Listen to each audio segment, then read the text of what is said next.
Hi, everybody, and welcome. We can't see you on the screen yet. Oh, we can? No, I know, but can we see so we can just have a welcome? Yeah.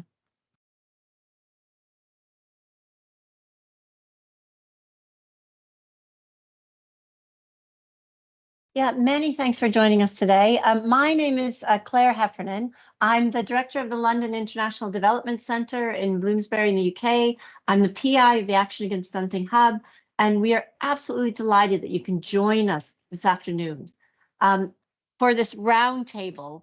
And it's entitled From COP28 to NG4 to the Sun Global Gathering, Shaping the Global Policy Agenda for Child Stunting. Now, obviously, we have a very, specific interest, research interest in child stunting. The Stunting Hub is a collection of over 200 researchers working in 5 different countries around child stunting issues. Today's discussion can be much wider than that. We don't looking at sort of malnutrition, undernutrition, stunting, and wasting. But what we're really interested in learning from you, the experts, is this connection between policy agendas or the disconnection between policy agendas, and how do we overcome these kind of challenges moving forward.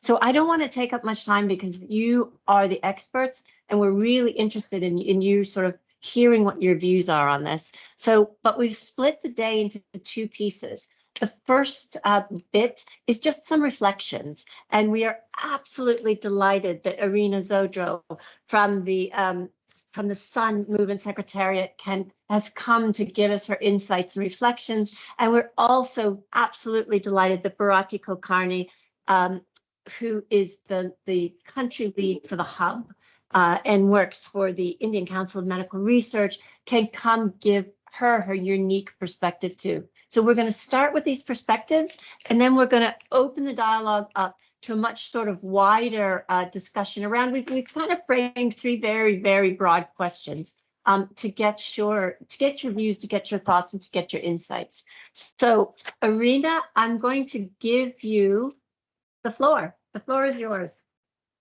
Thank you and welcome. Thank you, everybody, and thank you first for inviting me and having me here. I'm very excited to join this discussion today. And yeah, thank you also for giving me, I think I have 2 minutes for some reflections. So you can feel free. Yeah. No, I think it's fine. Okay. I think I'll put more into the discussion itself. But yeah, so just to say thank you. The topic is obviously really valuable and very timely, and we appreciate the links between the stunting, the global gathering, nutrition, how we bring this forward. I know that most of you, I think, have been engaged in Sun for much longer than myself, and are all members of Sun. So I'm obviously not saying anything new when I'm saying that obviously Sun was originally focusing mainly on stunting and looking at multi-stakeholder and multi-sector approaches, but also very much looking at the systems approaches. And I think this interlinkages between the different agendas, obviously over the last few years, has gotten a very big push.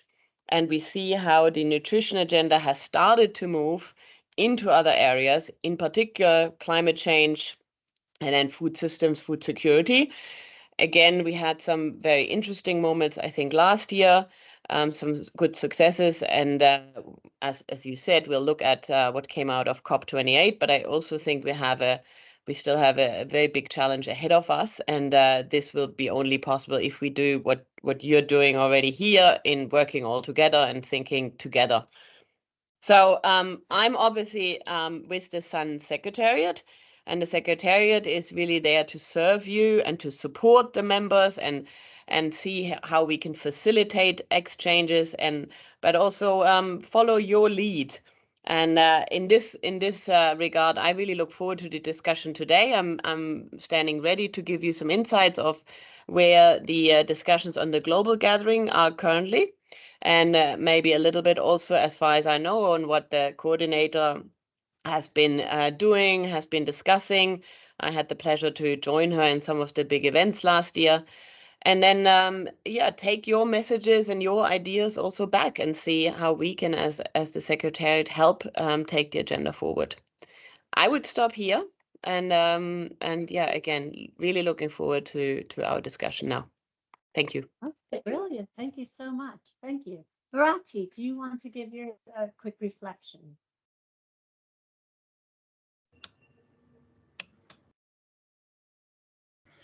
Thank you, Claire. I think the issue of childhood undernutrition and stunting is a very high priority for the Government of India. We have a very dedicated, focused, interministerial, coordinated effort under the umbrella of PUSHIN, which is overarching, which has an overarching aim of reducing childhood undernutrition and stunting. And with the issue of climate change, it has become all the more urgent to have policies and programs in place to mitigate the adverse impacts of climate change. For example, the indigenous communities, tribals in many states of India are particularly vulnerable. The children in those communities have very high rates of undernutrition, and these are the communities which are likely to be affected or getting affected maximum with the climate change. There is a displacement, increase, loss of livelihoods. There are increased infections, and it has going to have a very serious impact on childhood and nutrition. The government is also having efforts to mitigate these impacts. There is a push for improving climate resistant crops in terms of improving food security in the face of climate change. There is also an understanding that childhood stunting is not just food supplementation. We require coordinated efforts which go beyond the traditional nutritional supplementation and have integrated efforts by improving WASH, improving women's empowerment and their agency. There is also a push for having interministerial coordination and better coordinated efforts, and all these are very, very important, and it's a very big priority for the government. Thank you. Anybody else want to come in with some just overall reflections?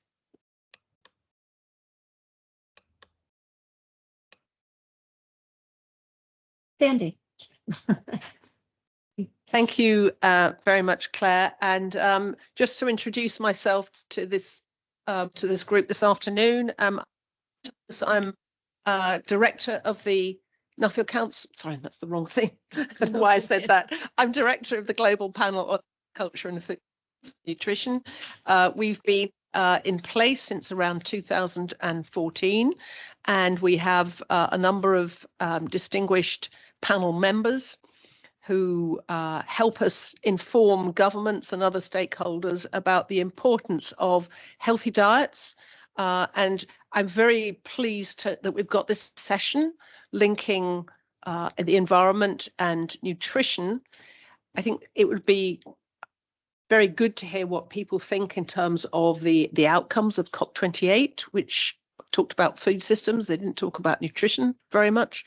But I think there's plenty of potential to go much further on this agenda. And certainly at the global panel, we see healthy diets and a healthy planet as completely intertwined in terms of objectives and importance. And our last big study, which was the Foresight 2.0 report, really emphasized planetary health and human health and the importance of looking at both together, because unless one does that, it's going to be very difficult to provide the levels of healthy diets and good nutrition needed at the scale in the coming years, particularly obviously in LMICs, but also in all countries, given the problems with obesity and overweight, as well as ongoing problems indeed increasing problems with malnutrition. So I think from the panel's point of view, this is very much an evolving agenda. We do have concerns that not enough is changing, and there's been a lot of discussion, but up till now, not a lot of action in this particular area of these two major domains that are interlinked. So I'm really looking forward to hearing some of the comments that are made this afternoon. Thank you. Should we put some questions? Does anybody else want to come in and just give their views and introduce themselves? Am I gonna have to pick on people? Oh, go Lena ahead. May. Lena. Yeah, Lena, please. Hi, everyone. Can you hear me? Yeah, perfect. Good. Yeah. So just to introduce myself, my name is Lena. I'm working at WHO in the Department of Nutrition and Food Safety, whose director is Dr. Francesco Branca. I'm really glad to be here, and I'm really glad to hear Sandy already immediately talk about the linkage between healthy diets and a healthy planet. I think indeed healthy diets is a double duty action, like making sure that everyone has access to it will help both alleviate all forms of malnutrition. And so it's really good to already hear obesity and overweight mentioned, but there's also micronutrient deficiencies and diet-related NCDs. Yeah, there's, Sandy also said there's not enough action, but I mean, I was at COP as well. We were at COP and we were very hopeful because at least nutrition is in the narrative. Nutrition is in the narrative of the global stocktake outcome document. Yeah, it's not going far enough, but there's something we can work on and that we can build on, to that the connection is made. And documents are only documents as far as countries take this seriously, but like we have something that says, look, there is a connection. And I think that's very hopeful, and that we need to build on further with the SunGG and N4G to make nutrition more visible, because yes, food systems are there more better, but nutrition, we still have some more work to do, and I can go into that later with our initiative on climate action and nutrition that we think is very well positioned there. But I'll stop here for the moment to just start the conversation. Thanks. Yeah, thank you so much. I mean, you're absolutely right. I mean, if we look at the discourse 15 years ago, food systems was a niche area that a few researchers were working in. And now it has eclipsed in a major way nutrition. So how do we lift the discourse on nutrition to get that kind of action? So I think, Alec, you had your hand in.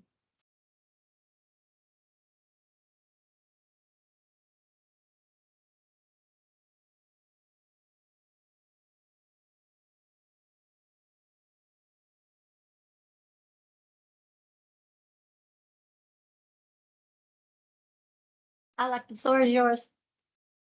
I don't know if you're still, I think we have a, does anybody else want to come in while we're Alex reconnecting?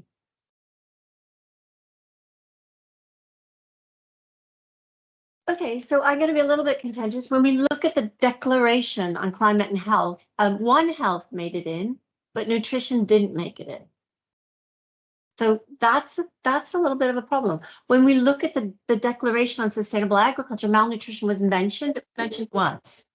So it was extremely gratifying to be at COP and to see the level that finally, there's many side events on nutrition and climate change, but how do we shift? And can we use these forthcoming summits to kind of to increase the engagement, to increase the visibility? And how does that happen? Or is enough going on at the moment? And this is just sort of the, Lena, as you mentioned, there's a lot going on. This is just sort of the icing on the cake, and it doesn't really matter to the work that's going on the ground? Go ahead, Lena, go ahead. I'm coming. Can I speak? Yeah. Oh, okay. Yeah. Well, you mentioned the health and climate declaration. Again, for us, this was a major win because the paragraph 2 mentions that there is a need to shift to healthy and sustainable diets. The word diet is in there. It's not in the UAE Declaration on Sustainable Agriculture and Resilient Food Systems and Climate. So I think these two together we can work with, and the health and climate is endorsed by 149 member states, the sustainable agriculture by 159 member states. Together, there is enough, I would say, to stand on, to build on. Over. So how do we take that forward into sort of nutrition summit season? And maybe Irina can come back on this.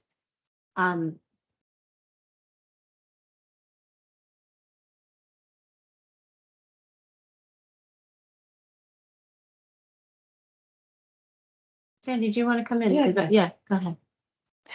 Well, I think Lena makes a couple of important points there. And I think in many ways, the appearance of the term diets in the declaration linked on health is clearly valuable, because we were only saying during lunchtime that one of the disappointing aspects of the whole nutrition domain is that it's not given the attention it deserves, and one would like to hear more about healthy diets being linked, being a way of delivering nutrition, and often that sort of those obvious links are often not made in by policymakers. But I think in many ways what we're seeing is a bit of a shift. I think what is really difficult is to think, how can you make that shift at the country level? And I think there's a big gap essentially between what countries are trying to do at the national or even regional level and what we are talking about in a lot of these global meetings.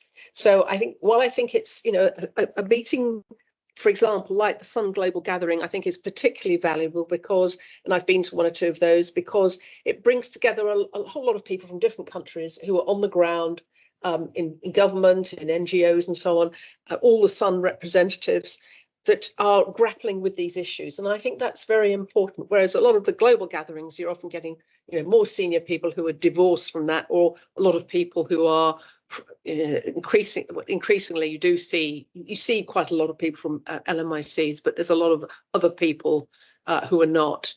And I think there really is potential here in relation to at a meeting like the Global Gathering to be able to hear from people who are on the ground, for example, in South Asia and Sub-Saharan Africa, and thinking about it from that way. I think it's harder at the very big meetings like N4G, COPs and so on to really try and understand or really be able to debate the challenges on the ground, so to speak. And I know from some recent work the Global Panel is doing on food system transformation and resilience in 3 countries, Sierra Leone, Ethiopia, and Malawi. I know that how those countries, despite what they may have said at this or that meeting, are actually really struggling with moving on some of these agendas. And that's the reality. But of course, people don't always talk about that so much because they've got many calls on their budgets. There's debt crisis in some of these countries. So I think in a way, I certainly agree with Lena that it's very good to have seen healthy diets in that declaration. I wish it had been in the other one as well, which was more focused on sort of agriculture and talked about production. But I think it's a start. But I suppose what I would say is we don't have a lot of time in terms of planetary health and also in terms of human health to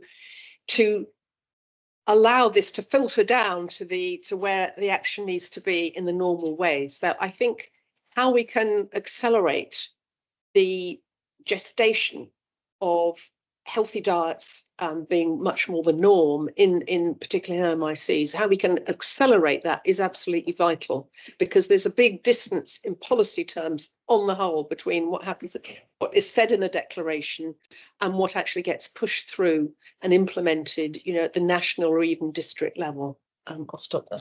Yeah, thank you, Sandy. So Sandy's kind of 2 major points is one, this sort of dissonance between sort of high level policy and what's happening on the ground. And the other point that I think was, are the right people in the room to make these kinds of decisions? And is that something that we should kind of take forward? So does anybody want to kind of comment on that? Alex joined us back online. Oh, Alec, you had your hand up and we missed you. Oh, Andrew, please. All right, I will try to put my face too. Well, Okay, thank you so thank you. much for a really interesting discussion so far. Nice, and I think the last speaker gives, I wanted to listen in, but now I think there's yes a disconnect between the global fora and what's really happening on the ground.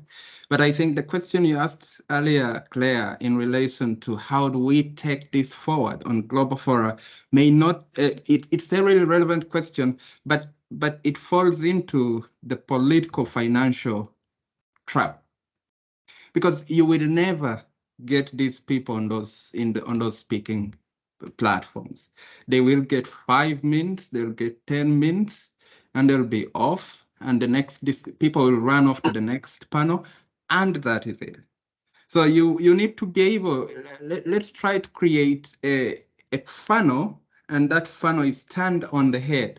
So it's not looking upwards, it's looking downwards. So if you see, if you can create a good movement on the grassroots, where the people are struggling with the everyday, and you also, you people that are up on the policy design tables can create possibilities for the resources that can support platforms of discussions of this nature at that level, where you have a multiplicity of discussions and engaging moments, encouraging moments like this for young people, for women, for researchers in different locations across the globe that would not come up in Rome or wherever it is, or in New York.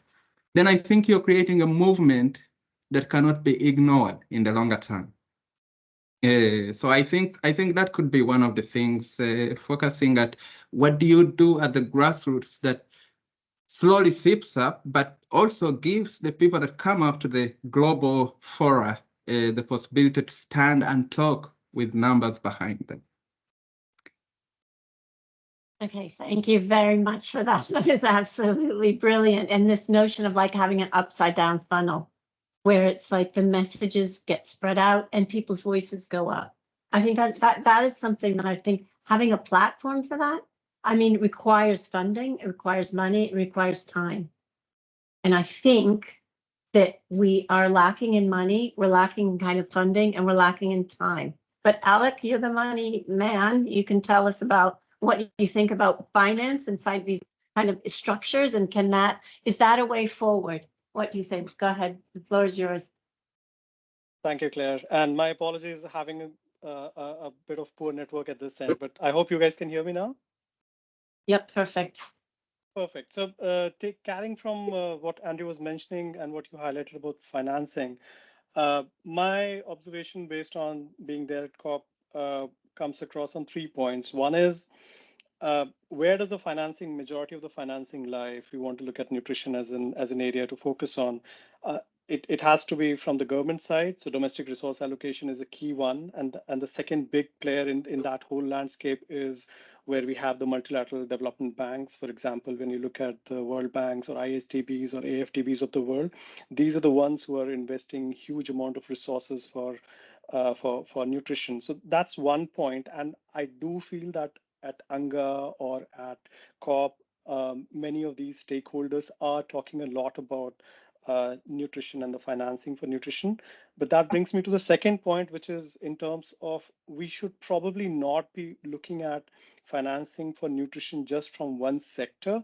Nutrition is an outcome which is an outcome that many sectors can take credit for improving as an outcome. So if you look at food systems, yes, that's what is being talked about at COP with climate.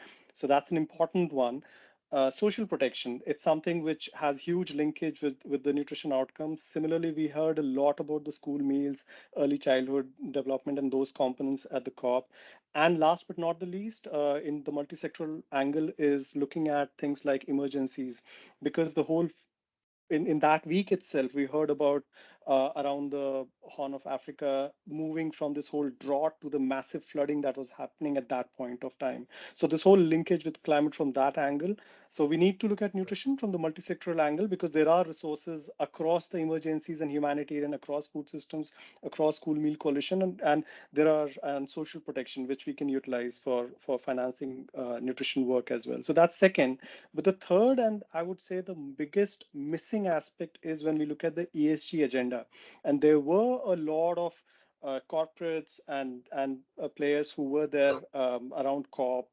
And unfortunately, the S is the big missing aspect in the ESG. Majority of the funding goes for the E, but the S, the social angle, is missing. And is there anything over there that we can start linking with their presence and discussions around food systems to get more resources and financing for nutritional outcome as well? So yeah, those would be the three things I would say: domestic resource allocation, looking at funding for nutrition across different sectors, and looking at the ESG angle at the same point of time. Okay, thank you very much for that. That was great. Very comprehensive. Lena, do you want to come in on that? Because you've got your hand up. Irina was first, but I Is there somebody dropping out? Oh, no, that's Yeah. Irina. Oh, Irina has to go, so maybe Irina wants to speak first. Yeah. Look, and sincere apologies. I'm somehow today extremely double booked, but I'll come back. I just put some of my comments in the chat. So I just wanted to highlight, I think what obviously Sun is really countries first. And what we hear a lot, and that links to what Alok just said, is on the one hand side is the information sharing, because a lot of countries are very aware of what like these cross-sectoral agendas, obviously, and what should be done. But they're looking for practical examples on how to do this. And then obviously a big ask is for resource mobilization and financing support. And so I'm wondering how Sun as a community and this group here, how we can support this, how we can work with countries between now and N4G, for example, or the global gathering, to build these business cases to help them in sharing lessons learned. And then the global gathering will be a moment in time where we can come all together and discuss together, and then drive this forward into the variety of other moments that are there, where we can work together to unlock more, hopefully more financing for nutrition as we made the links. And now I sincerely apologize, but I'll have to drop out, but I'll be back as soon as possible. Thank you. Thank you, Irina. That was brilliant. Okay, Lena, do you want to take that forward? Do you want to comment on that? I wanted to comment on Andrew's point a bit, because he was saying, like, to turn the funnel around, and like the power of the masses, so to speak, to give them a platform. I mean, looking at how the world is today, I think it's good to say this, but it doesn't always work. I mean, unless you address and you speak out and address power imbalances, yes, then things can change. I just want to give the example of member states, like in the Security Council. If two big ones say no, things won't happen. And although like more than half of the world says things need to change. So power imbalances need to be addressed. It's the same in private sector. I mean, yes, smallholder farmers, they're the majority, but there are some very big and powerful players that might not want change. And coming back to Sandy, we don't have time, so we need to have the courage to speak out. And evidence is there how some member states, some big companies don't want things to change, or just want some will lobby against evidence-based policies that really would, for example, put public health first. And the second point I want to make is linked to what Alok was saying, that yes, we need multi-sectoral action together, and that is also the third question you have on interdisciplinary evidence and action. I think that's a radical change that we need to make, because whether you want it or not, we're still working in silos. In COP, there was a health day. 10 days later, it was the ag day. We couldn't get the ministers of health and the ministers of agriculture come together. It's the same in the G7 and the G20. There's these work streams of ag and health. Now there is a bit of a link with finance, but it's like the two big ones, the ag and the health, should be together, and it's not yet there. It's more complicated, but that's exactly what we need if we truly and honestly speak about a food systems approach, systemic approach. We need to sit together, and nobody really has a lot of experience and is comfortable in bringing these together. So these are the 2 points: power imbalances and truly genuine multi-sectoral collaboration. Over. Okay, that was actually those are really two really brilliant points, because we can't in a way what you're saying is that we have to it's either radical transformation or same old, and then how do we get to that radical transformation bit? And so the sort of thing that Andrew was mentioning was about sort of having sort of participatory power and trying to get sort of the voices kind of going up. But it's yeah, that's a rough, it's a tool and it's a possibility, and it needs funding. So is that be enough to change things? I mean, I don't know. Are there other ideas that you have to overcome what sounds like it's a major barrier? They are major barriers, but I think the SunGG can play a major role in bringing those communities really together and speak truth to power in the Sun Global Gathering. I think that's an enough safe space to start giving that like different type of conferences where we truly come together. Nutrition for Growth could be the same, although it's it's a member state. It's France that is organizing, so they might be more careful and diplomatic, but Sun is a movement, so they could really get that new way of working going. Over. Okay, hey, Andrew, do you want to come in on that? Yeah, go ahead. Yeah, and I mean, I totally agree with Lina. It's a power thing. The problem, the dilemma is that the power thing has been on for 100 years. Yeah. And if you don't try to change it, it will continue for another 100 years. And we are getting wiser, but the climate is also the planet is also saying I'm tired. So there's two ways. Let me give you a small example, an illustration of where I grew up. So and yesterday I was talking with my very good colleague. She's also here from the Bioinnovation Institute, Tyler. We were talking about stunting, and especially looking at cognitive stunting in some of the things we do.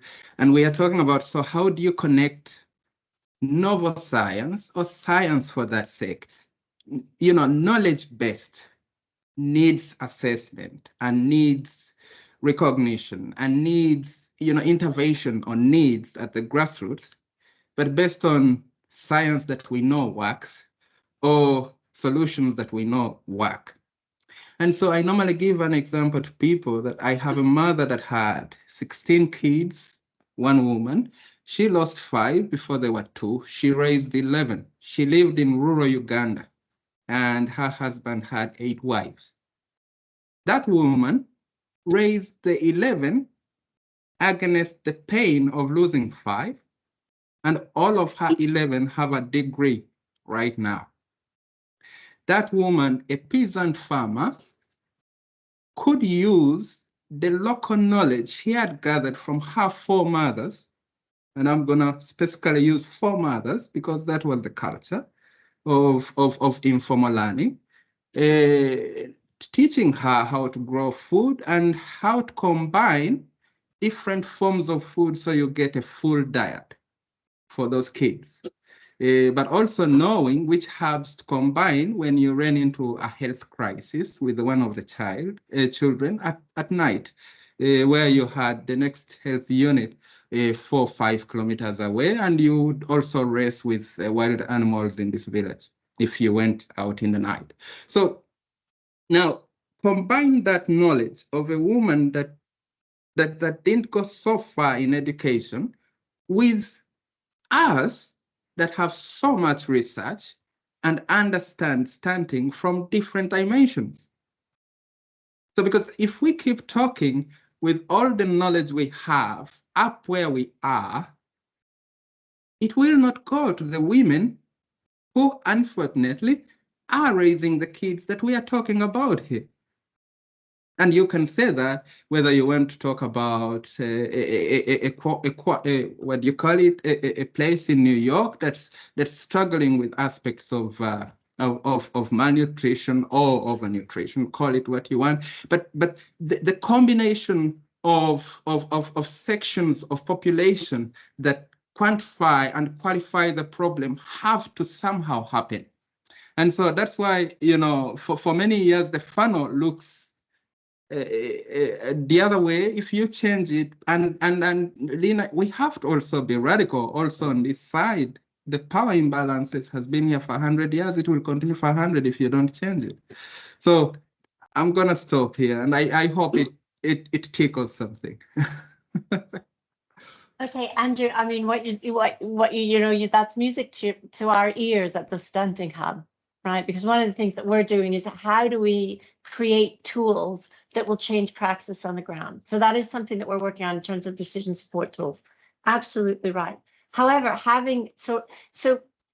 but we're still not getting to the nub of how we've got summit season that's coming upon us. How do we change? How do we accelerate? How do we address the urgency of the crisis?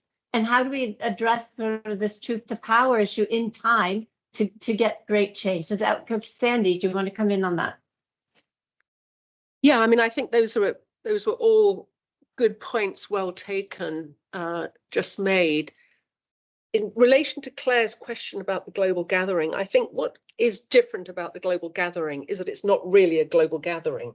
It's a gathering mainly with voices from, in the time that I've been there, from LMICs particularly, obviously, but particularly obviously Sub-Saharan Africa and South Asia, and other countries too, as Sun is so well distributed. But I think it's a real opportunity to ask the questions and put some of the observations that have been made this afternoon about this conundrum of speaking truth to power, or at least trying to get to the heart of why transforming food systems for healthy diets is actually so difficult. And it's one thing making declarations or putting pathways together at the national level. It's quite another acting to deliver on those. And I think you only really probably get insights into how to address that if you really probably collaborate on the ground. And so I think the global gathering, which, as I say, isn't really a global gathering, it's a different opportunity. I think it's a unique gathering of different voices that we don't often have such a platform, I think, in my experience. And I think one could really begin to listen in more carefully post COP, post these other big agreements, to really try and help to help get more clarity and insight in how to bridge that gap between what's expressed by many HICs, but also corporates and many well-meaning diplomats, and how to really take some of that, which is, you know, full of good aspirations, but really take that, which is relatively new, as Lena was saying, into the Sun Global Gathering, into that very specific kind of large on-the-ground community. Because what you will hear probably is just about how difficult it is at the national level to negotiate with different government ministries, with planning commissions, with district organizations, with all the prevailing pressures. I mean, this is not new, but it's becoming more urgent. And I think this is where you could get some real refinement of what the gaps really are in terms of making progress in the very short time that we have, which is probably less than a couple of decades before things really begin to be affected by climate and other major drivers. So I think there is promise here. If we were talking about another big meeting, then I think that there's you hear less of the national pictures, obviously, with some exceptions. I mean, N4G might be somewhere in the middle if it chooses to be between, you know, the global, drawing the global picture, because it tends to have more. In the past, sometimes there've been some good workshops and so on between what happens at the national and subnational level. But the global gathering could be quite a good stepping stone. Okay. So I want to turn to the room. So is there any sort of thoughts that, Patricia, do you have any thoughts? Abby, Rose, do you want to bring in Modu? Do you guys want to bring in some thoughts from the room to this? We've had a lot of different elements that we've brought up quite quickly. So do you want to speak to, do you guys want to start, and then we'll move that way up to Patricia? Go ahead. Go ahead. Go ahead. Yeah. I know. Okay, you can save your material. Go ahead, Rose. Go ahead. Yeah, just I think on the point on the right forum and which one is it and where our voice is represented and where is the power, I think it's also who is in the room, right? So is it the same people? Because I think when some of the people are being speaking to, who even in this meeting on the policy engagement, I think there's been the sense that there's a lot of talking within the same circle, the converted. I think that's the word you hear. So how do you branch out to speak to others? So the Stunting Hub work is interdisciplinary. It means it goes beyond one sector in terms of the interventions and actions. How does that filter to where it's needed? Health, agriculture,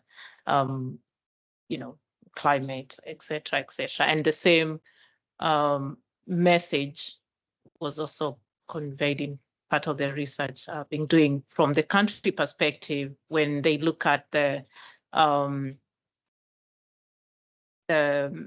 mapping the value chains. They cut across line ministries, even in a country. So how do you bring all that together?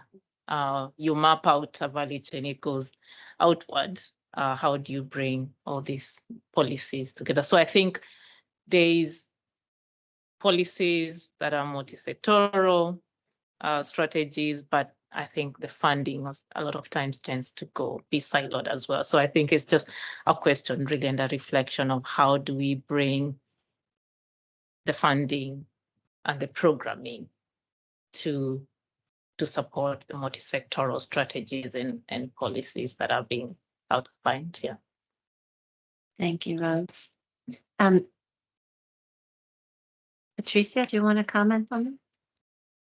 Yeah, I mean, I want to make a couple of comments. I mean, one is on healthy diets, because it's interesting, because it's true, healthy diets is not linked to nutrition, but it's also not linked to food and, the way food is produced and, put on the table all the different steps in the process.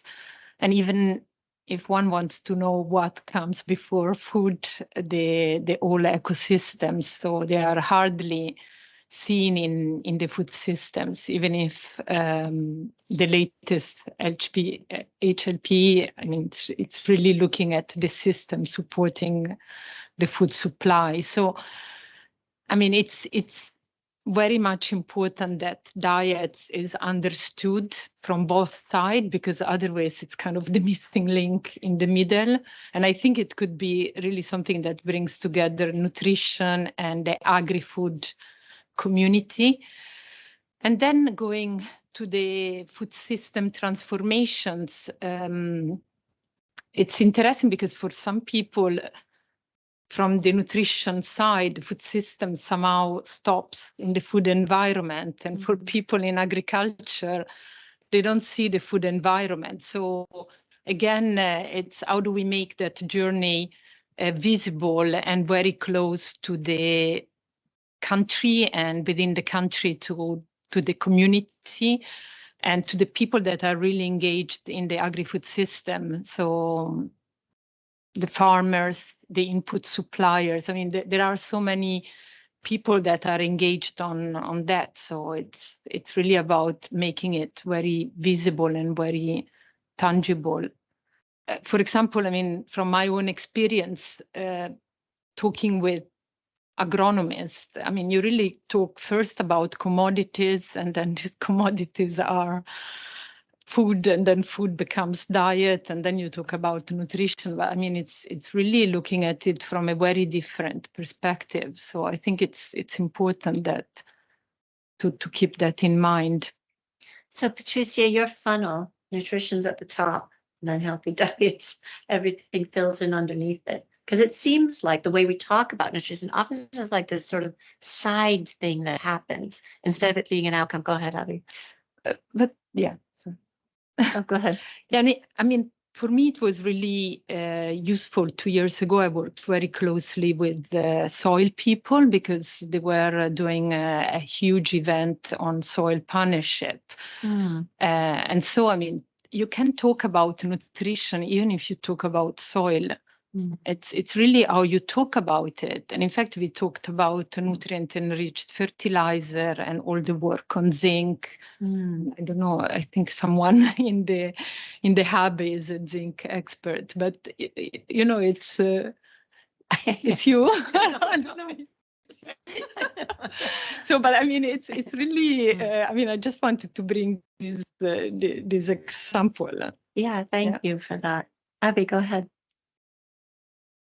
Yeah, I mean, I think this question, and I think it's, I mean, I think it's such an important point about the power and politics of this, and, you know, building on what Lena was saying before, because this idea of, do you position diets, nutrition at the kind of apex of that, or is it off on the side? It really does depend if you're sitting in a room with nutritionists or if you're sitting in a room with, you know, people who think about the world from the point of view of jobs and economic growth and who controls resources and who can sell the most of fertilizers, of all the resources that go into the food system and maintain it as it stands at the moment.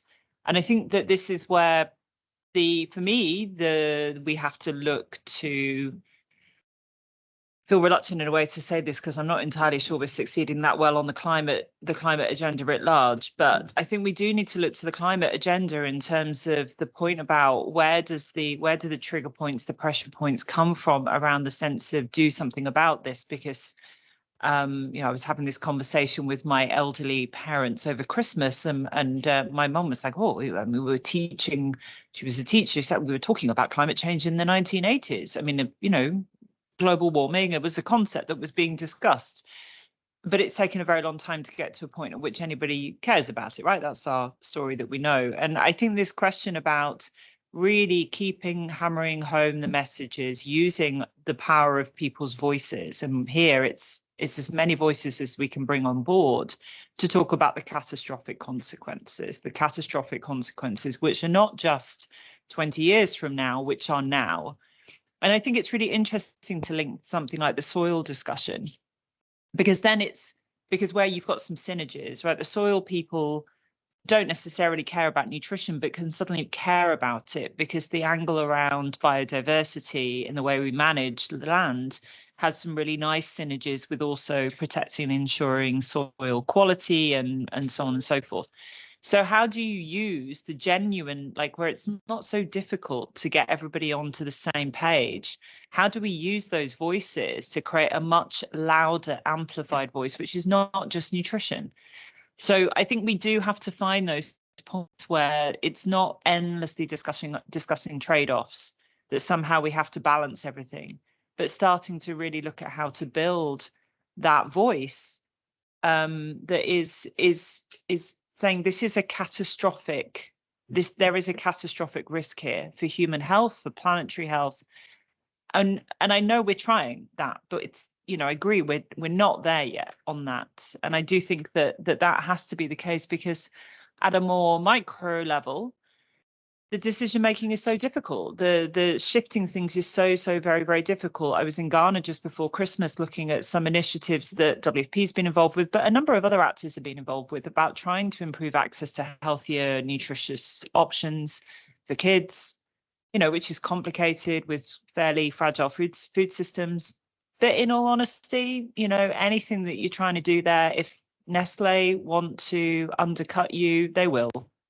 You can't get those kind of things into the mouths of young children because, whether it's about any standards around sugar content or the costs or complexity of producing healthier options that are easy enough to prepare and feed children, and all the realism of how people actually eat and live their lives. So that's a very small example, but it's like we hit so many barriers so quickly on trying to move on different pieces of this, where you're only really looking at it from quite a micro level. That I do think this bit about using voice and really using the data and the evidence to really push home the urgency, the catastrophic nature of this if we don't get this right.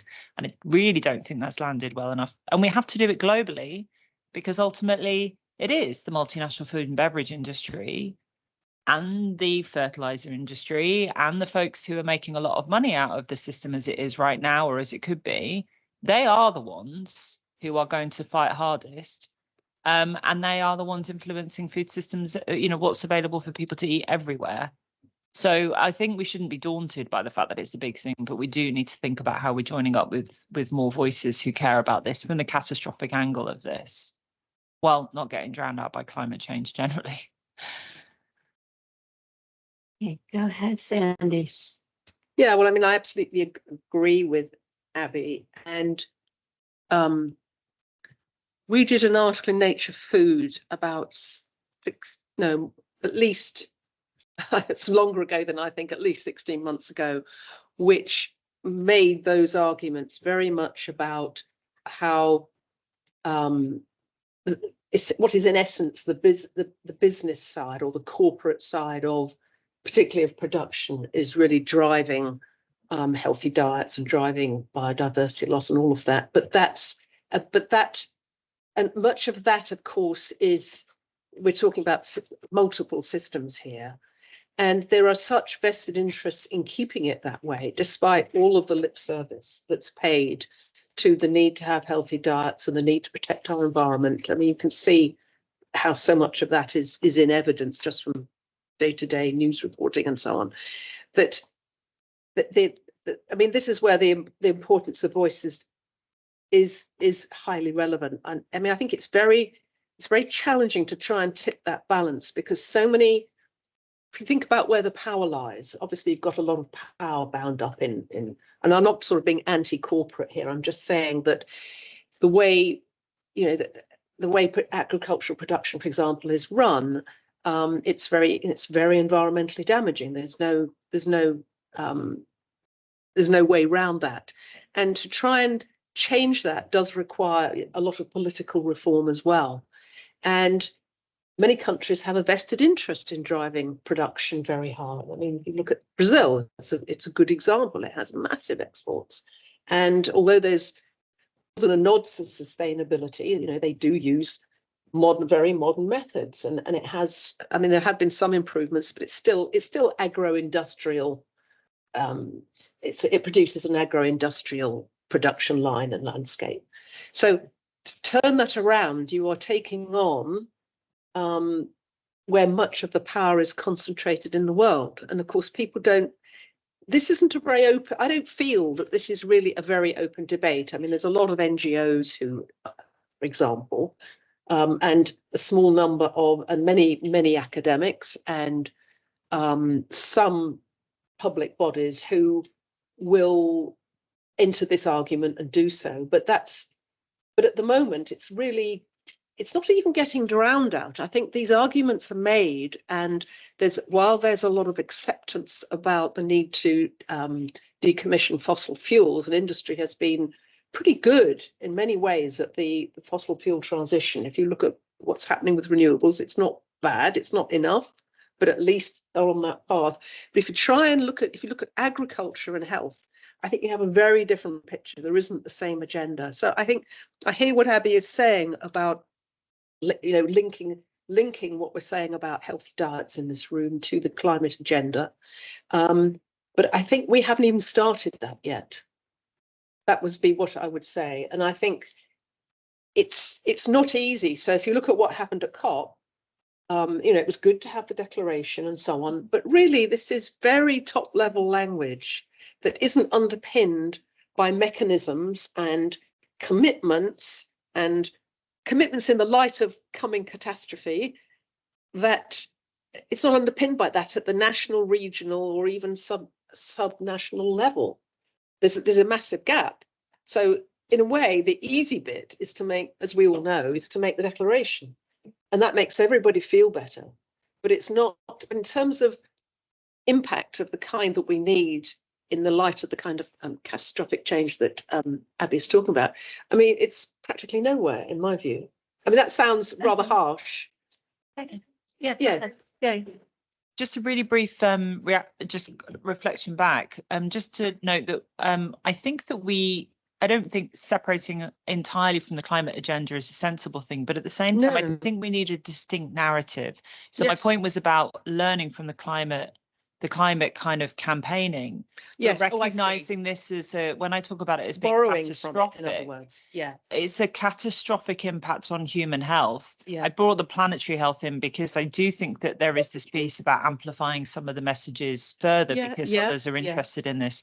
So it is intimately linked into what's happening with climate change. But to talk about it, going, how is this planet meant to be able to grow, have healthy people, if they can't eat things that are going to stop them from getting really sick all the time? And it's that message, which is still the one that's the catastrophe that we are walking, well, maybe we're in to a great extent.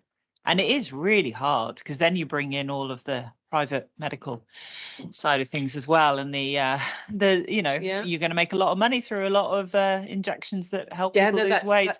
So anyway, I don't want to take it too off track, but but that I was meaning more about. You mean borrowing from learning from, rather than intimately. No, I understand. Yeah, thank you very much. I mean, I think I spent much of my career at one point looking at tipping points. Where is a tipping point? How do you identify a tipping point? And I was particularly like infectious diseases, but this is like an even bigger tipping point. And I think we've hit. So how do we have this opportunity, like we can talk about these big sort of intractable challenges, but we have this opportunity moving forward. We've got 2 massive global gatherings that are coming. How do we frame the narrative or the discourse in order to come out of those global gatherings better than when we went in? And that was one of the sort of things that we wanted to discuss about today, because it's clear that we're not joined up enough. We're not like reflecting the voices of where change needs to happen. We're not changing quick enough, but there's a huge amount of really, really, really smart people working on this problem. And how do we leverage that in a much more informed way? So I think that it's been really exciting. And I think that, but to bring us back to this pathway to action out of these meetings. So what can we do? Who else is online that might want to respond to this? Oh, okay. You want to come in?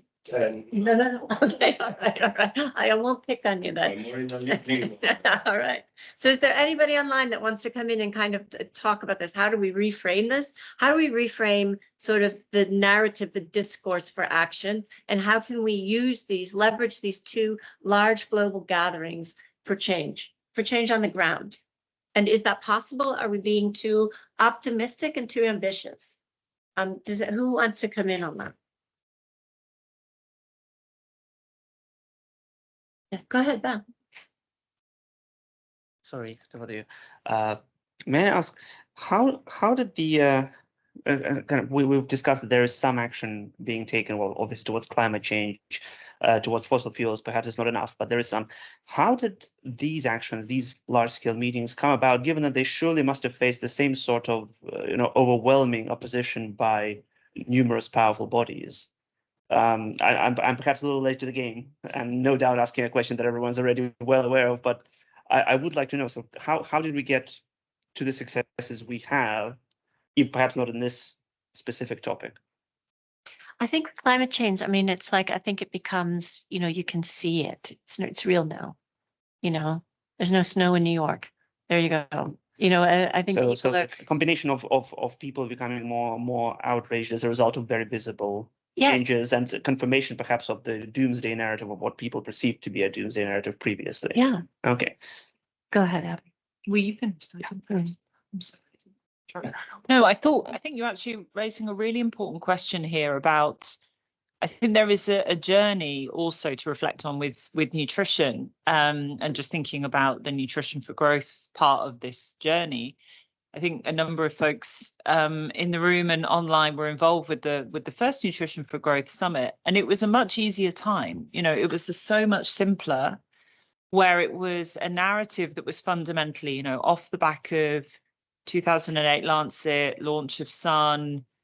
Let's try and give more focus to this idea of undernutrition, one, and evidence-based action and how you align investments by donors and others against that. Private sector were welcome in that meeting, in that summit, and made commitments. And of course, there was, the long-standing sensitivities around the breast milk substitute producers. But otherwise, it was quite an open space, this kind of sense of nobody's really given enough attention for the last decade plus to the issue. We need to catalyze some investment and action. And I think it's a really interesting one about the evolution over time. And I think there is something with Nutrition for Growth in particular, if I'm being maybe a little bit more critical of it as a process, having been quite intimately involved in it, is that it hasn't really been a space to really almost more critically tackle some of these the bigger politics. And I think that is something we have to think about quite carefully as we're heading between now and then, because it is about, in essence, making some of the big government donors feel good about themselves. I mean, let's not beat around the bush. It's been hosted by the UK. It was hosted by, well, sort of Brazil did their bit, by Japan, France. It is, aligned with the Olympics. It'll then be the US. It is fundamentally a way of, showcasing, and they don't always feel that comfortable about showcasing what they're doing. But it is about fundamentally a government donor showcasing the wonderful things they're doing, illustrating to their taxpayer, aren't they doing amazing things? And then you have behind the scenes a bunch of people who've been set, and I'm not going to mention any names, who've been set big targets of getting big financial commitments. But the nature of those commitments and whether or not they deliver real change sometimes can be quite incidental. So it is a bit of a showpiece, if I'm going to be really blunt about it. And I think there's been a huge amount that's been achieved at the same time. But I think the nature of the conversation in the run up to these is something that can be quite tricky, because it's not a place for difficulty in politics and awkward conversations, because any government who's taken it on to lead those processes, they don't really want to be bothered by that part, to be frank, because it's quite a lot of work and it's quite complicated. And that's where I think when we think about the road ahead of us, I do think this comes back to the potential really important power of the global gathering. Yes, it's not a global gathering, but nonetheless. I mean that in a complimentary way. Yeah, but nonetheless, it is a space and forum where I think that there is a real potential to have some of those more challenging conversations about the world as it is now, the issues, the power and politics around this, which may translate into some very concrete messaging that starts to spin out around N4G, but isn't necessarily drawn into N4G because of the nature of what that is. I think that builds, Sandy, on what you were saying anyway. Yeah. But I do think that story, the trajectory of these summits, has been quite an important one. So it sounds like what you mean is that there are two problems essentially. One is creating enough public resonance to create the need for such a showpiece gathering. And the second one is to ensure that the showpiece gathering actually does something. Yeah. Yeah, sure. Just to go further with Valerie's point. Mike. Sorry. Just to go further with Valerie's point, and I'm conscious this is a discussion in the room rather than. Yeah, we're going to have to. Yeah, we're going to go back online. Yeah. Oh, yeah. Good. Yeah. Okay. But I'm conscious also too. I mean, I'm no expert on energy at all, but I've heard the point made very many times that it's an energy transition is in many ways conceptually and in practical terms an easier thing to think about than food system transformation, because you know, there's a lot of commonality between sources of energy. You're really talking about fossil fuels and decarbonisation, and you haven't got the same sort of paradigm shift required in food, because food systems are so much more complicated. They're more country specific. They're very variable, and to compare that to, if you look at the IEA, the International Energy Authority, if you look at some of their models, you'll see that the phasing out of fossil fuels and the phasing in of renewables is conceptually really quite, it's almost common sense. To actually talk about transforming food systems with countries having such different food systems is more complicated. And the whole systemic aspect as well, in terms of the change, you'd have to have change at so many different levels in so many different institutional framings. And you haven't got business driving it in quite the same way. So obviously with food, you require a great deal on the demand side to change food systems. You've got to get people to do things they don't necessarily want to do, to eat sensibly and take exercise and do all these things. Whereas obviously it's not everyone can buy an electric car tomorrow, but when you look at some aspects of renewables, particularly offshore wind, I mean, it's really impressive what's been achieved. And there's still huge problems. We're still not doing it fast enough. But there's a limitation of how much cross comparison you can make. Sorry? So businesses actually like begin to, with enough opportunity, businesses begin to support kind of the more correct. Well, there's been a lot of investment in different parts of the world, for example, in China, in America, in renewables of different kinds. I mean, a lot of investment, and so it's reached a kind of tipping point where companies are persuaded that that is the future and it's going to happen. And so, but it's taken a long time to build that. And remember that a lot of it was delayed because of the obfuscation by fossil fuel companies. But once it happens, our natural opponents become our natural allies. But anyway, we must stop us. Yeah. Lina, go ahead. Yeah, thank you. I mean, it's a fascinating discussion, and I have so much to say, so please stop me, because I want to also hear from others. But a response to what Abby has been saying, I'm also like a long-termer or long-timer with the Nutrition for Growth. And yes, it's a kind of a showcase. And again, coming back to what Sandy says, we don't have time to lose. So we need to be a voice to change that. It's almost unethical that it will just be a showcase. And how can that happen? And I want to mention 3 points there of like shifting to go beyond showcasing is the voice of parliamentarians and politicians. And I think your work in organizing these sessions with in Parliament, I mean, this is what politicians should do. They should stand up for people, and knowing that there is a backup of an engaged group of scientists should give them courage to look beyond the short-term voting terms, and because that's what we need this long-term vision, and we need to be able to explain this to people, that things will not quickly go unless we take action that is like evidence-based and substantial. So that's the first thing, parliamentarians. And then again, I think that both in the N4G and in SunGG, there were parliamentarians, and they can do miracles. Look at Chile with the front of pack labeling, where senators were there, Mexico. So that's one thing. The second point on that is that you are a group of scientists, and we really need activism with the scientists. And again, I understand that it's difficult because you also need to publish and you need careers and whatever. But like, I do see more and more young scientists that take that stand and say, look, listen to us, listen to the science, stop pretending.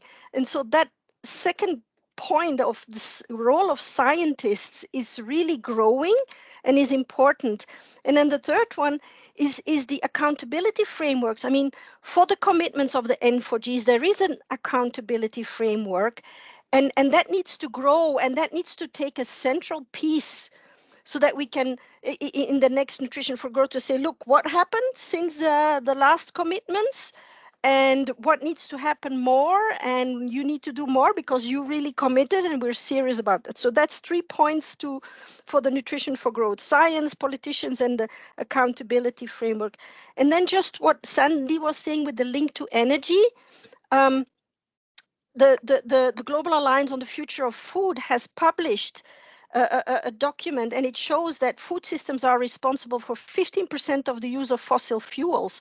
So there again, there is this link that we can get this hook to join the wave of energy transition and say, hey, hello, I mean, yes, good, and let's make that energy transition also in food systems.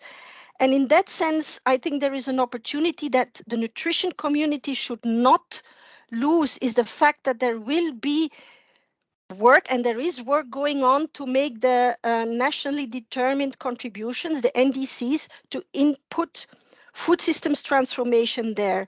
And so, like with the hub, there is this convergence project where there will be food systems transformation in there, but we really have to, as a nutrition community, be there, that it's not just about agricultural production and like the upstream production focus, and like Patricia said, that there's also the entire food system in there, including food environments that need to change. And so we need to be there to make sure that these NDCs not only include food systems transformation but that it is for better nutrition. So sorry to take too much, but this is what I wanted to add. Over. Okay, Lena, that was absolutely brilliant. Thank you for that. So Taylor, off to Taylor. You want to come in on? Yeah, so I'm Taylor. My background is in therapeutics and drug discovery, but I've now been working a little bit in planetary health in the innovation sector at the Bioinnovation Institute in Copenhagen. And I think something that I think is super important is there's a lot of advocacy going on and also a lot of fundamental science going on.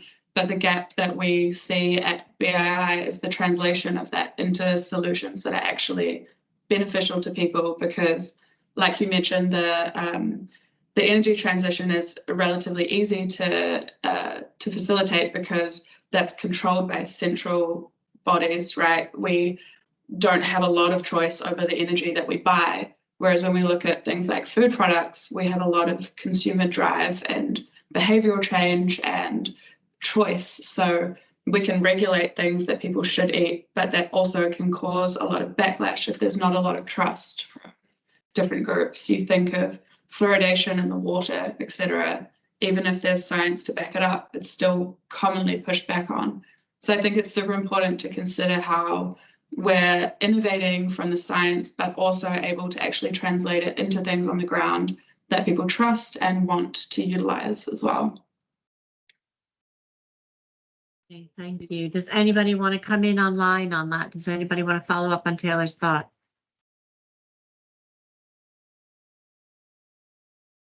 You all, does anybody else have their hand up? No one knows. So should we take a quick 10-minute coffee break and then we'll come back? How's that sound? Thanks, guys. That was really fascinating. Well done. Really interesting discussion. We're going to take a 10-minute break and we'll be right back.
Okay, so if we look at our three questions, we've kind of covered the first two, and I thought we'd have a little bit of a discussion on evidence.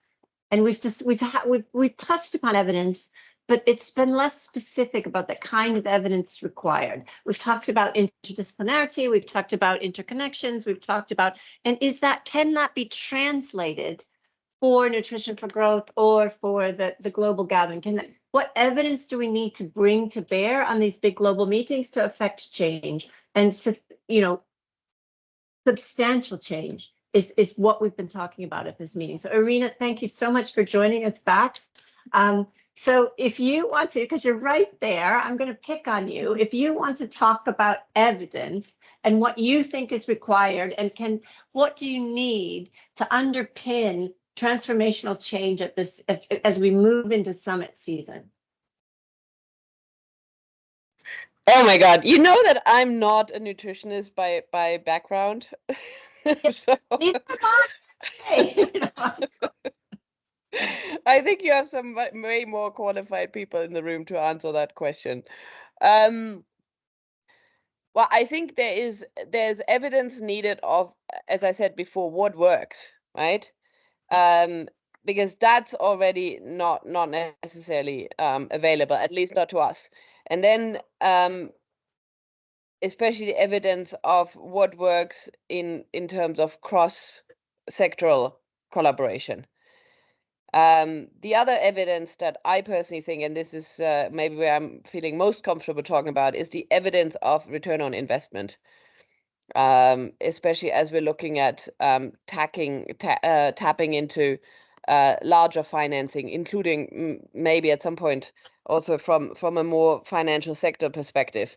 And I personally had a few discussions, and I know there's the famous 1-16 investment, but that's a social return. And in current times, I think what really counts is the economic return. And I personally, but again, I'm standing to be corrected. I think this is a key point that we, from a nutrition perspective, still need to make. And then I think there's a whole range of data. I know we're getting a lot of requests for data information systems in countries to help countries collect the data in a very systematic way. That is not there. And here, I personally, again, this is more my personal view, is that the Sun movement, how to bring in the academic sector and the practitioners more closely to actually bring what is known also bring it into practice. And here I stop. Thank you. Okay, thank you. No, that was very important. Those are two very, very important points. Alec, do you want to comment on that kind of financial piece? Do you want to talk about, is Alex still with us?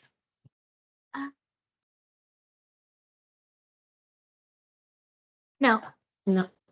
Okay, so does anybody want to come in on the kind of we can speak to kind of the research investment, and yes, research needs to be more joined up and linked in to the policymaking piece. And this is something that research always suffers from. It's the perennial problem. We talk to ourselves about our results, and we often don't. We have a real, there has been the mention that we don't translate our results into a meaningful thing.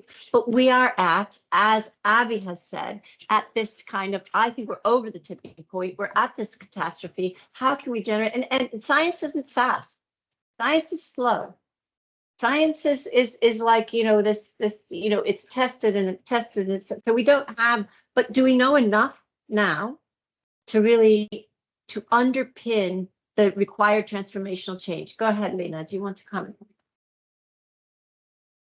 Yeah, thank you. It's more about, like, I would say, operational research, but I want to talk about what the Initiative on Climate Action and Nutrition, ICAN, has done in 2023. It produced two papers. ICAN was launched at the COP27 and really is growing. But like, I would say, striking baseline data that we obtained thanks to also the work of the partners, including GAIN, who was the pen holder, is that, for example, only 2% of NDCs have concrete plans to take action on to address malnutrition or to have like nutrition objectives in there. Like 83% of public food procurement policies do not consider climate. 95% of the Global Nutrition Report commitments do not consider climate or sustainability. 0 companies, and that's the World Benchmarking Alliance work, there are no companies that score strongly on both nutrition and climate, so we have those silos again. And only 1% of climate-related ODA financing mentions nutrition explicitly. So these are data that should help in changing the situation, and that's what ICANN is going to work on to make those linkages between climate and nutrition, what we are talking about. And I mean, it's certainly the methodologies. It's not like it's not ideal, and we hope to improve the methodology, but the results were really, really striking that there is so little connection between climate and nutrition. And so for us, we need to get more climate partners into the nutrition world, because it was already mentioned in this group that we talk too much to ourselves. And these data now show it, that we have to really reach out. So that's one part of data that we need that can help to move the needle. Over. Okay, thank you. Is there anyone online that wants to come in on that point?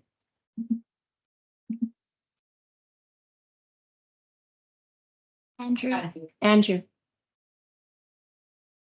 Yeah, thank you so much, really, Lina, for your points, and I think it goes back to when you asked the question. My question was evidence to who? Because the purpose is clear. We want to communicate what we do in the SUN network, so it picks relevance and therefore followership or support. But who?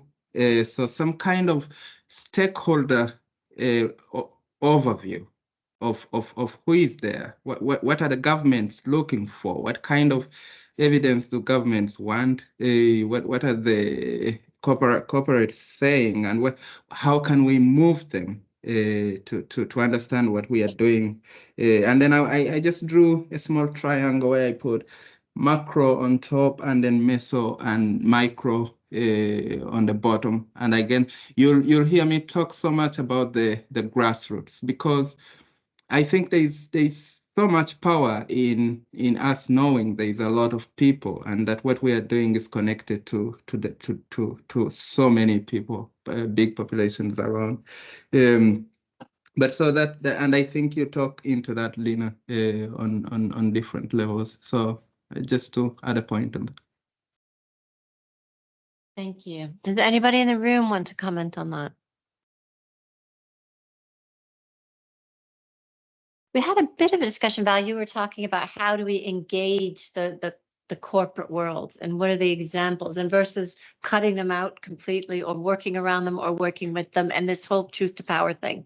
Do you want to make a comment on that? Well, I mean, just to reiterate myself from the coffee break earlier, I was merely saying that obviously once a tipping point occurs and there is enough discussion around the topic, it is perhaps much as in the case with the electric cars and all this kind of more recent successes, it is perhaps possible to convince companies that there is profit to be made from actions that are less harmful. And in doing so, perhaps a way to not have to fight a constant uphill battle against those holding power. That was my 5 cents. Yeah, thank you. Sandy, do you want to come in on that? Well, I hear what our colleague was saying about grassroots, and I after what we've said about the kind of high-level global discussions where a lot of the actual power seems to be concentrated, I agree, but I think we need to be more precise about what we mean by grassroots. And I would see it, I mean, I think that I'm sure the grassroots aspect, by which one often means talking about farmers, you might be talking about minority groups, you might be talking about gender and so on. But I think we're also talking about national and national stroke regional stroke local, because in many ways, if you're thinking about grassroots, I think you're talking really, you've got to think about what kinds of power you can leverage. And so there is obviously NGOs can play a very important role in driving campaigns and bringing in politicians and having lots of examples of that in this sphere. But I think you are talking about national governments, because I personally think if on the whole, I'm sure there's some exceptions, but if you don't have national governments on board here, then it's going to be very difficult, because you need national governments on board to do things that we've recognised. Those of us working in this area for a very long time, you need them to be able to cut through ministerial silos. All of that's been very well rehearsed, and that's not just in the south, that's also in the north as well. But you need countries themselves to be able to be motivated by all this and to be able to see the returns. Unfortunately, I think sometimes what happens is that they too, like most people in government, get very sidetracked by the challenges of the day. They're often for example, in sub-Saharan Africa, are often very concerned about food imports, the high levels of food imports, and the value they think this is taking away from the ability they have to deal with all kinds of their own issues and when they want in public sector spending. So I think that's in a way a lot of the effort has to be concentrated at that level. That's not to say that there isn't a great role, which which someone earlier on was talking about, making reference to for banks, particularly World Bank and other organisations, to come in and they have the opportunity to do some really powerful things, particularly to do helping to put together data sets, building capacity, making loans, etc. But a lot of these governments just have very little cash at the moment. A lot of them are struggling to stay out of debt crisis. Some of them are in it.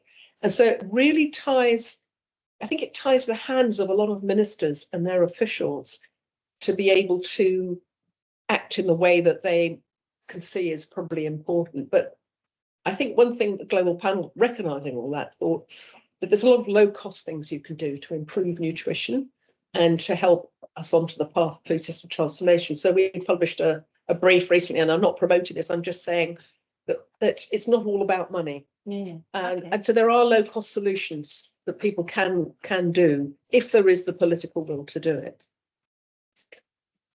So Alec, do you want to come in on that? Yeah, hi. So one aspect which is really interesting to hear when people are talking about impact is what we grapple very frequently in our work. We have a lot of programs which have multi-sectoral interventions, and when we are trying to show the impact across those, we have the list modeling. It's very useful in terms of giving the life saved and in terms of stunting numbers reduced and all. But there are very few interventions, and more specifically the nutrition-specific interventions, the direct interventions which are mapped in those modeling. When we try to see all the resources that has gone in terms of the system strengthening, all the resources that has gone in terms of linking with other sectors, it's very difficult for a nutrition sector player, us and other implementing partners we work with, to show the impact in terms of what is the life saved with those interventions, what are the kind of stunting numbers that those have contributed towards, even the health systems effort, everything that has been put in with a huge multi-sectoral program, are very difficult to quantify in terms of impact numbers per se. Reach we can get those interventions which are direct interventions. Many of those could be modeled, but there aren't models available. So when you ask about the need for research and related to the impact, I think this is a big requirement for the nutrition sector to translate all those work in terms of some modeling related to the impact it brings for stunting and other aspects as well. Okay, thank you, Alec. Patricia, did you want to come in?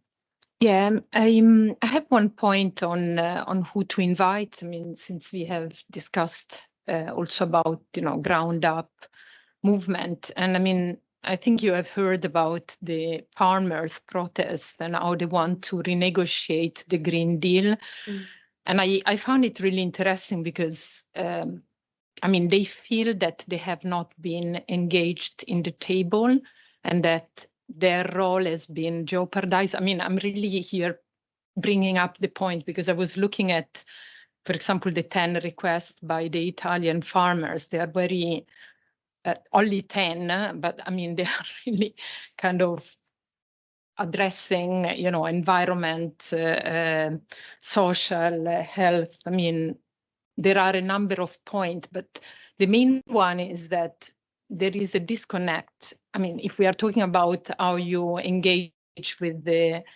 base, there is a disconnect between the science, the politics, and the interest. So I don't know if in the global gathering there is an opportunity to engage association or engage networks and really bring completely different points, because it's true that in low-income countries, the fiscal repurposing, it's really about bringing jobs, because that's the concern number one, and there is nothing that will be done if you are not showing how many jobs you bring.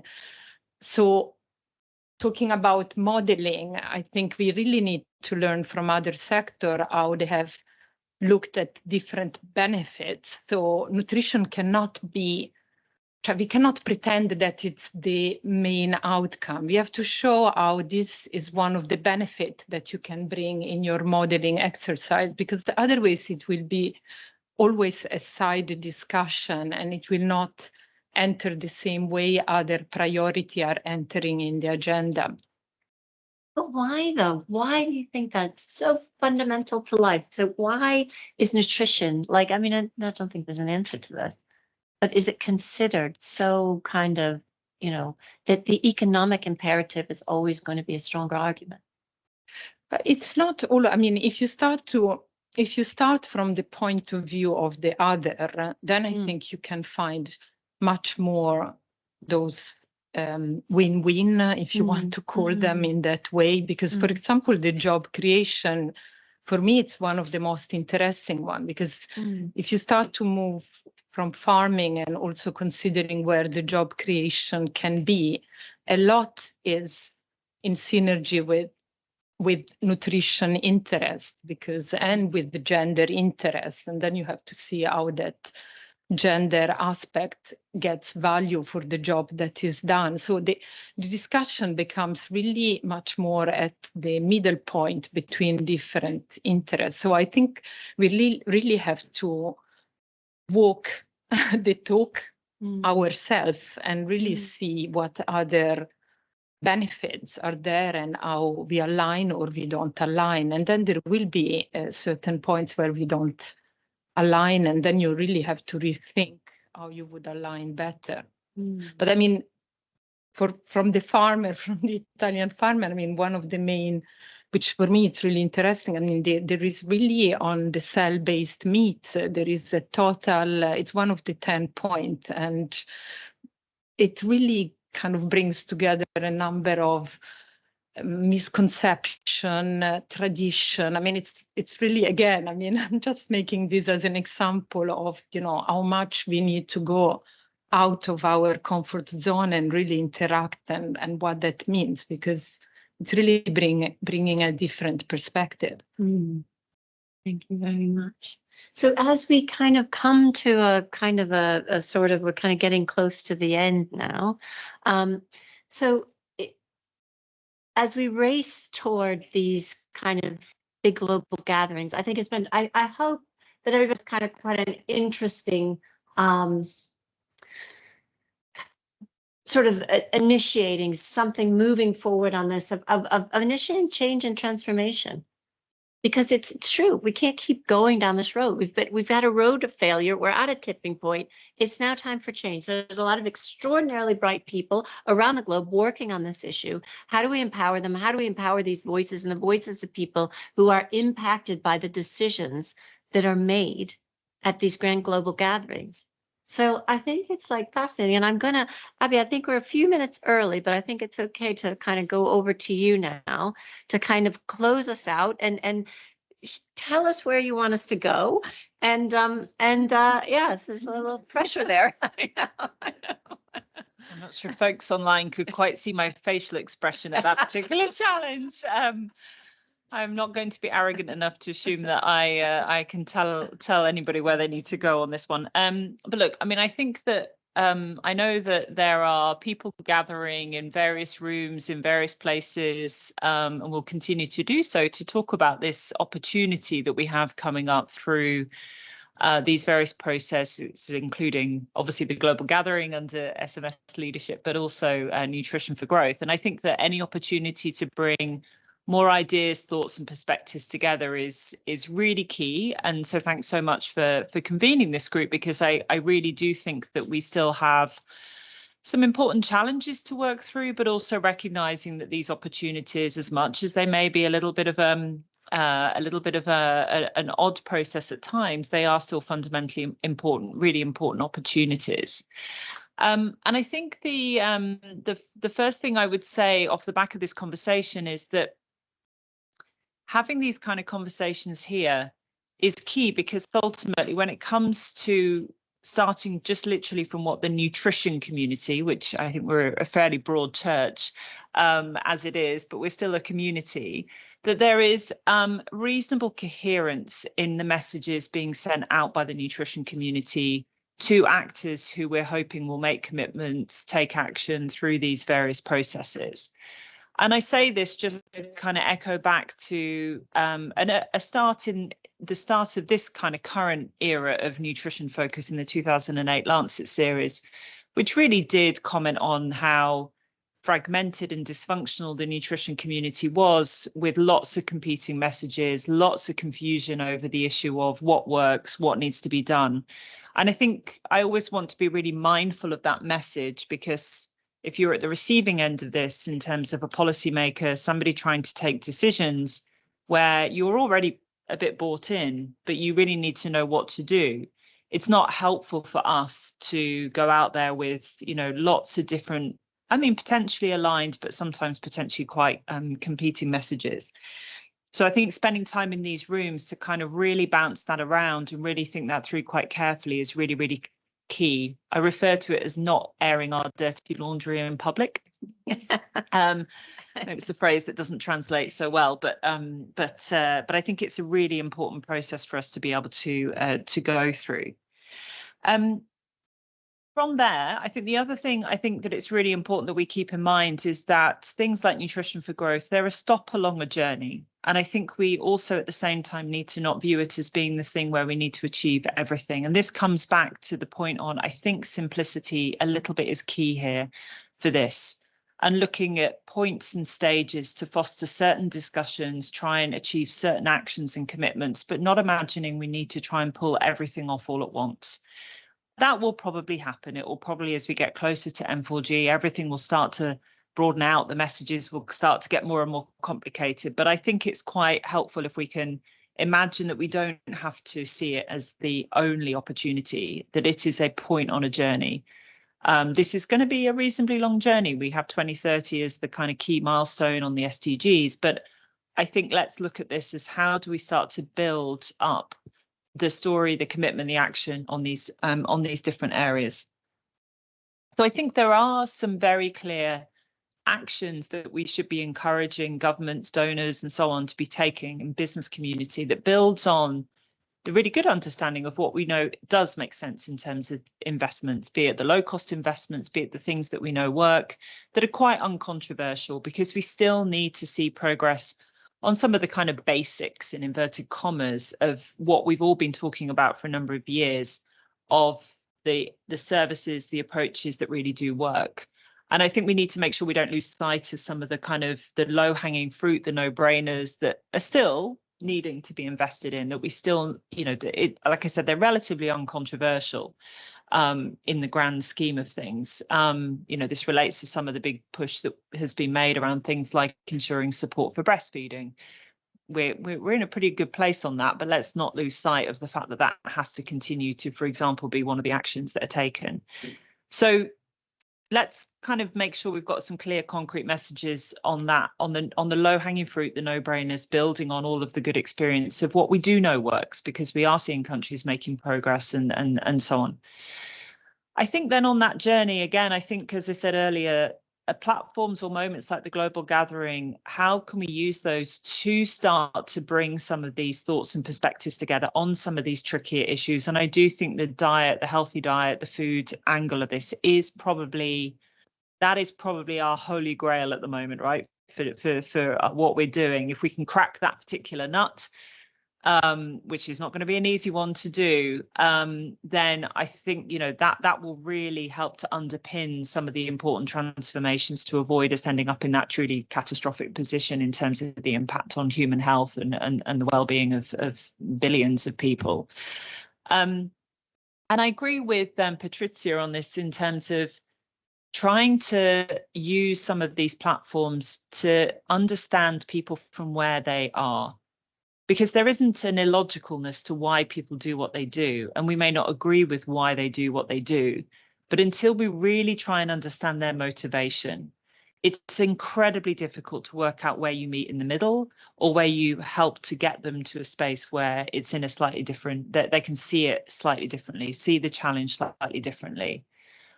Some of those motivations, I'm sure if you talk to a lot of politicians over a glass of wine in a pub, they will say, well, I'm concerned about what my constituents think of me and I want to get re-elected. Well, how does that shape their decision making? How does that shape when they are often representing industry and the area they represent, and some of that industry will be the food industry, and they have some very strong vested interest to ensure that they keep those people happy so that they stay in power. So some will be talking about it from that perspective, and we may not agree with it, but that is where they're coming from. That's what matters to them.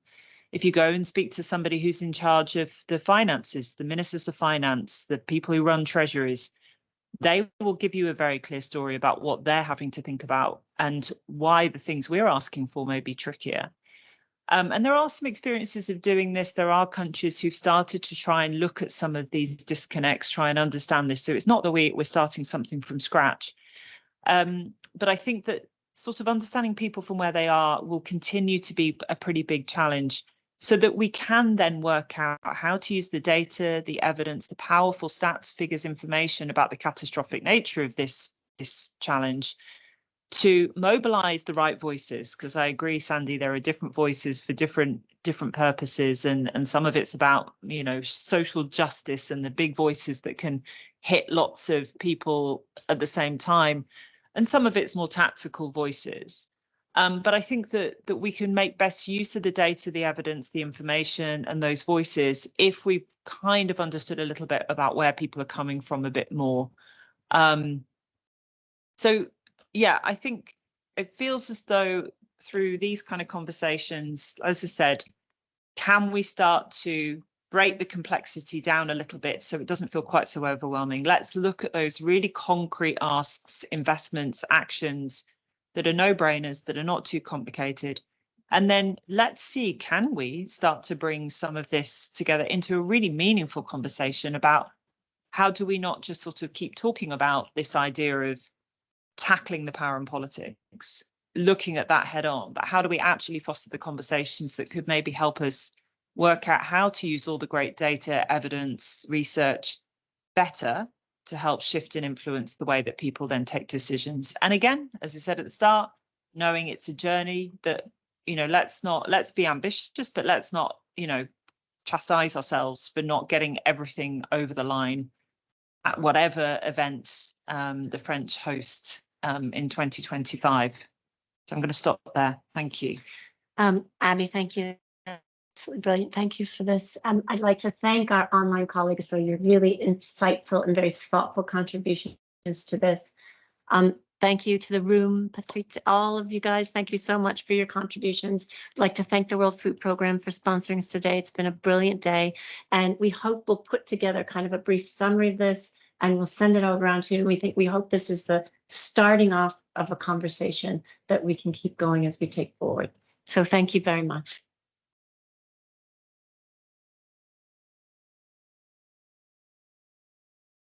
Thanks, everyone. Thanks.